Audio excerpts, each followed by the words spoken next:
Hello medicos, welcome back to in this video. और आज हम फिर से डिस्कस करेंगे about the research process in biostatistics and research methodology unit number 3। Okay, so अब हम देखते हैं रिसर्च प्रोसेस क्या है, the phases of the researches. Okay, research के क्या फेसेस होते हैं पहले हमें उसके बारे में देखना है। ये हमारा हो गया कॉन्सेप्चुअल फेज, यानी यहाँ पे हम अपने कॉन्सेप्ट को बिल्डअप करते हैं। इसके अंदर भी कई सारे स्टेप्स हैं।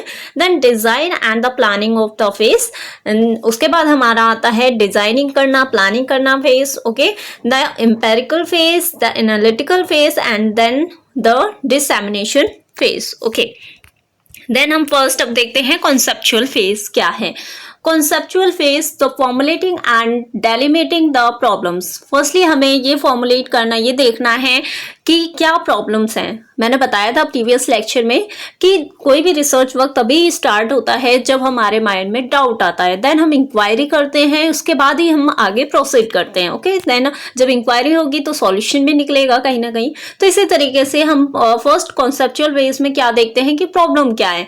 The topic, the research problem, problem statement articulates the problem to be address, यानी कि हमें पहले प्रॉब्लम को एड्रेस करना होगा। Indicate the need of for a study, इससे हमें ये पता लगेगा कि हमें स्टडी की नीड क्यों है। Okay, research questions are the specific queries researchers want to answer, यानी कुछ स्पेसिफिक क्वेरीज होंगी जो रिसर्चर्स उसका आंसर जानने की कोशिश करते हैं in addressing the research problem. Okay, the then research hypothesis, prediction that are tested empirically, यानी कि अब हम यहाँ पे फिर हाइपोथेसिस क्रिएट करते हैं, उसके बाद हम प्रेडिक्शन को टेस्ट करते हैं एम्पेरिकली, नल हाइपोथेसिस करते हैं रिसर्च और अल्टरनेटिव हाइपोथेसिस डेवलप करते हैं। ओके, नेक्स्ट हम देखते हैं कुछ टर्म्स हैं एग्जाम्पल के साथ, उसके बारे में फिर हम आगे बढ़ेंगे।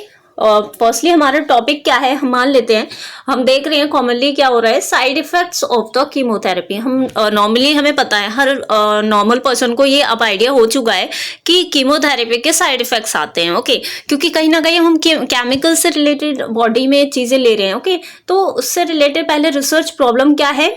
Nausea and vomiting are the common side effects among the patient on chemo, यानी जब भी कीमोथेरेपी होती है आप देखना उन्हें नोजिया और वॉमिटिंग वाली प्रॉब्लम आएगी ही आएगी। Okay, interventions have been moderately successful, new intervention that can reduce or prevent the side effect need to be identify, मतलब कुछ ऐसे इंटरवेंशन करे गए हैं। इससे हमने जब कोई भी कीमोथेरेपी डेवलप करी गई तो उसमें ये चीजें ऑलरेडी डॉक्यूमेंटेड हैं कि नोजिया वोमिटिंग हो सकता है, लेकिन हमें क्या करना है, कुछ न्यू इंटरवेंशन लेके आना है जिससे हम इन्हें रिड्यूस कर सके, इस तरह के साइड इफेक्ट को भी हम कम कर सके। ओके, नोजिया वोमिटिंग आना क्या होता है, कई बार ऐसा करते हैं जब नोजिया वोमिटिंग होती है या तो हम दवा दे देते हैं या फिर साइकोलॉजिकली भी प्रॉब्लम होती है, पेशेंट को साइकोलॉजिकली भी ठीक हो जाता है। ओके, बिना मेडिसिन के भी। लेकिन हम इस चीज को कैसे रिड्यूस करें। स्टेटमेंट ऑफ पर्पस, यानी अब पर्पस क्या है, उसका स्टेटमेंट क्या है। Purpose is the to test and intervention to reduce the chemotherapy, यानी हमारा पर्पस ये है, हम ये जानना चाहते हैं, ये फाइंड आउट करना चाहते हैं कि जो कीमोथेरेपी की वजह से जो साइड इफेक्ट्स आ रहे हैं उसे किस तरीके से रिड्यूस किया जा सकता है। Chemotherapy induce side effect specifically to the compare of effectiveness of patient control and nurse administer anti emetic therapy, यानी कि जैसे कि नर्सेस क्या करती हैं, उन्हें जो पेशेंट होते हैं उन्हें एंटी एमेटिक थेरेपी देके उसे कंट्रोल कर लेती है, लेकिन इसके बिसाइड्स भी हमें कुछ ऐसी चीजें करनी होंगी जिससे ये चीजें रिड्यूस हो जाए। ओके, रिसर्च क्वेश्चन क्या है। नेक्स्ट अगर हम देखें research question, okay, What is the relative effectiveness of patient control anti-emetic therapy, यानी किस तरीके से हम पेशेंट को कंट्रोल कर सकते हैं ताकि उसे एंटी एमेटिक थेरेपी ना देनी पड़े। Okay, versus nurse control anti emetic therapy, यानी कि एक होता है patient control emetic therapy, anti emetic therapy, यानी जो पेशेंट है वो साइकोलॉजिकली अगर फिट है, यानी उसे मेडिसिन, कई बार ऐसे होते हैं पेशेंट की उन्हें पता है कि हाँ मेडिसिन अंदर जा रही है तो उन्हें एंग्जाइटी होने लगती है। ओके, इस वजह से नोजिया वोमिटिंग हो जाती है। और एक थेरेपी ये होती है कि हमें एंटी एमेटिक देना ही पड़ता है प्रायर टू द कीमोथेरेपी, यानी कीमोथेरेपी देने से पहले हम एंटी एमेटिक इंसर्ट करते हैं पेशेंट को। ओके, तो इससे रिगार्डिंग ये क्वेश्चन है, रिसर्च क्वेश्चन है कि इनमें क्या रिलेटिव इफेक्टिवनेस है। यहाँ पे हम देखते हैं a medication consumption, control of nausea vomiting in patient on chemotherapy. Okay, hypothesis क्या है? There is no difference on the effectiveness between the patient control and the nurse control anti emetic therapy. यानी कि यहाँ पे hypothesis ये create किया गया कि इसमें कोई ज़्यादा डिफरेंस नहीं आएगा, क्योंकि अब हम इसे कैसे कंट्रोल कर सकते हैं। Okay, with regards to medication consumption, control of nausea vomiting of patient और कीमोथेरेपी, मतलब हाइपोथेसिस ये निकाला गया कि ज़्यादा कुछ डिफरेंस नहीं आएगा इस तरह की थेरेपी से। एक पेशेंट कंट्रोल एंड दूसरा हमारा nurse control anti emetic therapy. Okay, conceptual phase में formulating and delimiting the problem, evaluating research problem. अब हम उसमें क्या करेंगे? हम अपने जो भी प्रॉब्लम्स हैं उसे इवैल्यूएट करेंगे।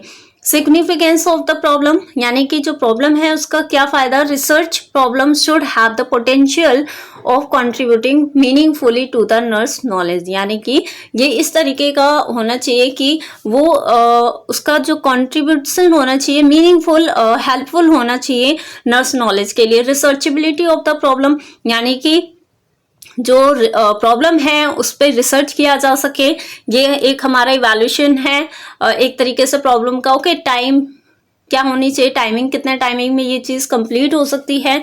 Availability of the study participants, और एक हमारा फैक्टर ये भी आता है कि जो पार्टिसिपेंट्स हैं वो कितने अवेलेबल हैं स्टडी पर्पज से। ओके, फैसिलिटीज़ एंड इक्विपमेंट्स कितनी है, money, experience, interest of the researchers, इन ये सारे कुछ हमारे इवैल्यूएशन फैक्टर्स हैं जो रिसर्च प्रॉब्लम को अफेक्ट करेंगे। Okay, then reviewing the literature. After that conceptual phase में हम कहाँ प्रोसीड कर रहे हैं?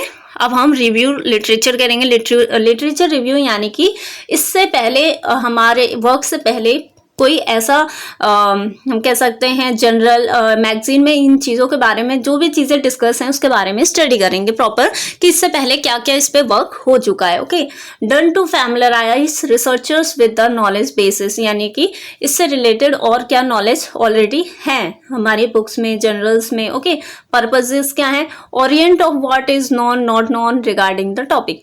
इस तरीके लिटरेचर रिव्यू करने का पर्पज क्या होता है? ताकि हमें ये पता लग जाए क्या चीज़ें नॉन है, क्या नॉट नॉन है, यानी अननोन है।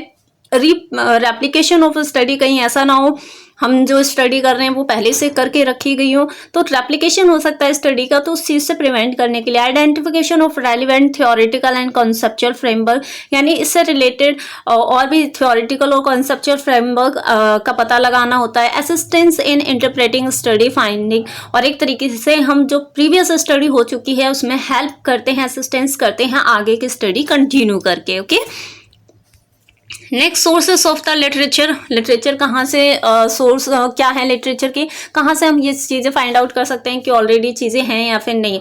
तो प्राइमरी सोर्स होते हैं हमारे पास, सेकेंडरी सोर्सेस होते हैं, टर्शरी भी होते हैं। प्राइमरी सोर्स हमारे ओरिजिनल सोर्स होते हैं जो ओरिजिनली वर्क करके राइट डॉक्यूमेंटेड करी गई हों, जैसे कि रिसर्च रिपोर्ट्स, स्टडीज होती है। सेकेंडरी सोर्स लाइक बुक्स हो गई, लिटरेचर रिव्यू समरीज, लोग आर्टिकल्स, रिव्यू आर्टिकल्स लिखे होते हैं, ये सारे हमारे सेकेंडरी सोर्सेस हो गए। इसी तरीके से टर्शरी हमारे, जैसे कि हमारे टीचर्स हमें नॉलेज दे रहे यूट्यूबर्स हैं, ये सारे कहाँ से आए? ये टर्शरी में आते हैं। Okay, the design and planning phase. अब हमने कॉन्सेप्चुअल फेज देख लिया, अब हम देख रहे हैं डिज़ाइन एंड प्लानिंग फेज क्या है। डिजाइनिंग यानी कि फर्स्टली सिलेक्ट रिसर्च डिज़ाइन। हमने प्रीवियस लेक्चर में देखा था रिसर्च डिज़ाइन कैसे करते हैं। तो पहले हमें रिसर्च डिज़ाइन करना है, identifying the population to be studied. उसके बाद हमें देखना है कि किस तरह की पॉपुलेशन को सिलेक्ट करना है स्टडी पर्पज से। सैम्पलिंग प्लान क्या है। ओके, उसके बाद हमारे methods to measure the research variables, यानी क्या हमारे पास ऐसे मेथड है जिससे हम वेरिएबल्स को मेजर कर सकते हैं। Finalising the research study, then हमारे जो रिसर्च स्टडी है उसे फाइनलाइजिंग करना, ये हमारा डिज़ाइन एंड प्लानिंग फेज होगा। Okay, research design based on, अब रिसर्च डिज़ाइन किस तरीके से होता है? टाइम फ्रेम के अकॉर्डिंग हो सकता है। Okay, control over the independent variable. अब जो हमारा इंडिपेंडेंट वेरिएबल है उस पर कंट्रोल करना भी हमारा एक फैक्टर हो जाएगा रिसर्च डिज़ाइन में। Okay, measurement of the independent dependent variables, हमें डिपेंडेंट इंडिपेंडेंट दोनों तरह के वेरिएबल्स को मेजर करना होगा।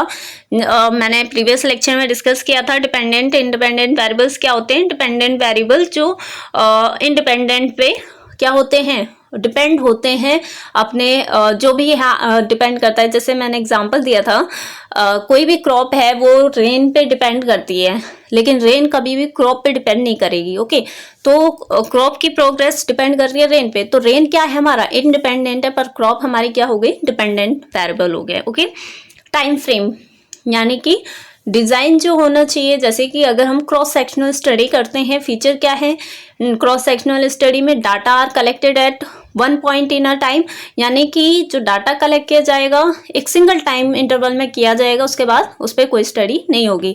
Practical, easy to do, economical, यानी ये प्रैक्टिकल मेथड होता है cross sectional study, single time study होती है, इकोनॉमिकल होता है, इजी होता है करना। Example, Mendel and Jacobson in 2000 assessed sleep patterns and prevalence of sleep disorders during pregnancy, यानी इन्होंने क्या देखा अपने स्टडी में, ये असेसमेंट किया कि स्लिप पैटर्न क्या होता है, the prevalence of slip disorders, यानी कि जब ड्यूरिंग प्रेगनेंसी वुमेन्स में क्या स्लिप डिसऑर्डर्स आते हैं। They compared women who were at 4 points in pregnancy, यानी उन्होंने 4 तरह के प्रेग्नेंट वुमेन्स को सिलेक्ट किया। एक तो ऐसी थी जो 18 से 12 वीक के प्रेगनेंसी से सफ़र कर रही थी, और इसी तरीके से हमारा 18 से 22 वीक, 25 से 28 वीक, 35 से 38 week. They concluded that sleep disturbance is common in late pregnancy, यानी कि तो इस तरीके से उन्होंने एक प्रैक्टिकल वर्क करके सिंपल तरीके से ये कंक्लूजन निकाला कि जो डिस्टर्बेंस स्लीप डिस्टर्बेंस है वो लेट प्रेगनेंसी में ज़्यादा कॉमन देखी गई। Okay, in medical research and social science, a cross-sectional study also known as cross-sectional analysis, यानी इसे cross-sectional analysis भी कहा जाता है, transversal study कहा जाता है, prevalence study कहा जाता है। Okay, it's a type of the observational study, ये एक तरीके से ऑब्जर्वेशनल स्टडी के अंडर आएगी। दैट एनालाइज द डाटा, इसमें हम सिंपली क्या करते हैं, डाटा एनालाइजिंग करते हैं। Okay, collecting from a population से जो हमने डाटा कलेक्ट किया उसे एनालाइज करना होता है, और रिप्रेजेंटेटिव सबसेट यानी कि रिप्रेजेंट करते हैं at a specific point in a time, मतलब एक स्पेसिफिक जगह पे स्पेसिफिक टाइम पे किया जाता है। That is the cross sectional data, और इसी को क्रॉस सेक्शनल डाटा बोलेंगे। Time frame according to the longitudinal study अगर हम करते हैं तो यानी डाटा आर कलेक्टेड 2 और मोर पॉइंट, यानी एक से ज़्यादा पॉइंट पे, एक से ज़्यादा जगह पे डाटा से कलेक्ट किया जाता है, कई बार किया जाता है, एंड टाइमिंग जो होती है वो बहुत ही लॉन्ग होती है, इसीलिए लॉन्गिट्यूडनल स्टडी बोला गया है, क्योंकि टाइम इंटरवल इसमें ज़्यादा चाहिए होता है स्टडी को करने के लिए। कहीं ना कहीं हम ये प्रोस्पेक्टिव स्टडी करते हैं। ओके, जो हमारा प्रीवियस हमने देखा अभी जैसे कि मैं बात करूं, हमने अभी क्रॉस सेक्शनल स्टडी देखा, ये एक तरीके से रेट्रोस्पेक्टिव स्टडी हो गई, यानी हम एक बार जा रहे हैं पेशेंट से काउंसलिंग करके हम डाटा निकाल रहे हैं, लेकिन यहाँ पे लॉन्गिट्यूडनल में हम जो पेशेंट है उसे अपने कंट्रोल में रख रहे हैं, अंडर में रख रहे हैं, अंडर द रिसर्च, जब तक रिसर्च वर्क हो रहा है तब तक के लिए हम उसे उस पर ऑब्जर्वेशन कर रहे हैं, क्योंकि ये लॉन्ग टर्म स्टडी होती है। Okay, trend studies, investigation in with the samples from a population are studied over time, यानी कि सडनली क्या होता है, पॉपुलेशन से कुछ सैंपल निकाले जाते हैं, रैंडम मतलब कुछ पीपल सिलेक्ट किए जाते हैं और उन पे स्टडी करी जाती है। Different samples are selected but drawn from the same population, यानी कि डिफरेंट सैंपल निकाले जाते हैं, लेकिन पॉपुलेशन कैसी होती है, सेम होती है, बेस्ड ऑन द सर्वेज। ये भी किस पे बेस्ड है, सर्वे बेस्ड होता है। Okay, a longitudinal study is also a observational study research method in which the data is gathered for the same subject repeatedly, यानी एक ही सब्जेक्ट को क्या किया जाता है, मतलब एक कुछ सिलेक्टेड पेशेंट लिए जाते हैं, उन्हें अंडर द ऑब्जर्वेशन रखा जाता है, कॉन्टिन्यूस चेंज नहीं किया जाता सब्जेक्ट को, और उसी पे स्टडी करी जाती है। इसी को हम लॉन्गिट्यूडनल स्टडी कहते हैं, और ये काफ़ी over a period of time, मतलब लॉन्ग पीरियड टाइम के लिए होता है। ये longitudinal research project can extend over years, जैसे कि यहाँ पे मेंशन है, इसे सालों लग सकते हैं और इवन डिकेड्स भी लग सकते हैं। Okay, in a longitudinal cohort study the same individual are observe over the study period, मतलब सेम इंडिविजुअल पे ही ऑब्जर्वेशन कंटिन्यू रहती है जब तक कि रिसर्च वर्क कंप्लीट ना हो। Okay, control over independent variable, इसके बारे में हम नेक्स्ट लेक्चर में डिस्कस करेंगे। Thank you so much. If you like this video please share with your friends, colleagues and needy persons, and I'm very thankful that you are supporting me. Okay.